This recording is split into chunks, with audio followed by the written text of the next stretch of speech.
Sa pagpapatuloy ng pagtuklas natin sa tunay na buhay ng beauty queen turned TV host at actress na si Miriam Kiambao, ipinasyal niya ako sa kanyang tahanan. And your house is beautiful. From the outside, nakita ko na, bakit parang Greek ang theme ng bahay?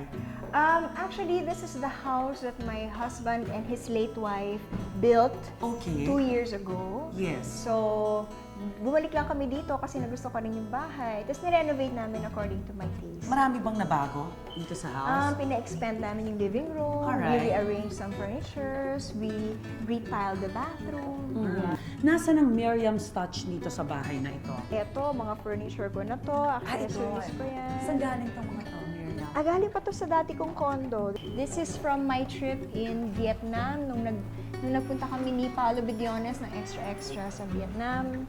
Souvenir, yung mga souvenir Mga mo yan, no? souvenirs ko. Miss Philippines! Yes! Matapos makapag-uwi ng karangalan sa Miss Universe, naging in-demand si Miriam Kiambao.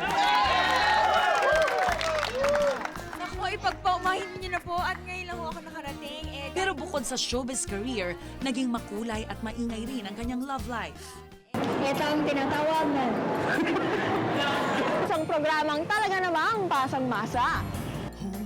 Matatanda ang minsan siya na-link noon sa kanyang co-host sa Extra Challenge na si Paolo Bediones. Ang ganda ng working relationship nila. There were times na parang they were linked romantically, pero wala mukhang wala Isang controversial na tanong. Ano? Naging kayo ba ni Paolo Bediones? Hindi po. Hindi. Hindi po. Promise? Kasi during the time, merong girlfriend Oh, hindi siya nag-attempt manligaw. Nanligaw? Hindi rin. Hindi rin. Paparamdam, pero may girlfriend siya eh. Isa pa sa nagpatingkad ng love life ni Miriam ay nang magdesisyon siya noong iwan ang kanyang showbiz career upang magpakasal sa kanyang Italian boyfriend na si Claudio Rondinelli taong 2004.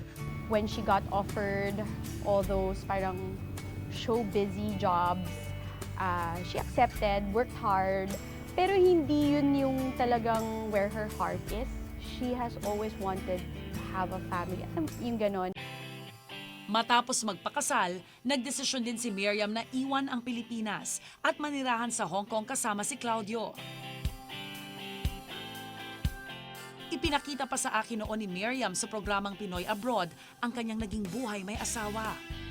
Saya naman ako nung first year ko, pero nagkakaroon na kami ng problema on our second year of marriage. Tapos kahit gaano karaming pera ang binubuho sa akin ng husband ko, hindi pa rin ako nagiging masaya, laging may kulang. The time I visited you in Hong Kong, may ganyan na. Oo, may ganyan na. And then, parting ways. Naging mahirap, naging madali na. Mutual agreement namin yun na maghiwalay kasi na-inlove siya sa ibang girl. And during that time, I was already being invited back. Nakatanggap na rin ako ng tawag sa GMA, inviting me to be a part of Pinoy Meets World. Taong 2007, nagbalik sa bansa si Miriam. Muli siyang lumabas sa iba't ibang programa ng GMA Network. Pero pag-amin sa akin ni Miriam, ng mga sandaling ito, halos gusto na raw niyang magpakamatay sa dami ng kanyang mga problema sa buhay. Pagpatay ng camera, sa loob-loob ko, gano'n na naman, depressed ako, hindi ako makatulog sa gabi. Tapos parang ang dilim ng aura ko noon maraming nagsasabi. Anong hinahanap mo nun sa tingin mo? Alam mo? Peace of mind Kasi bagong hiwalay ako. And I even remember, nagdadasal ako, Lord, wala na akong dahilan para mabuhay kasi wala na akong future. Hindi ko alam kung saan ako pupunta. Kunin mo na ako, Lord.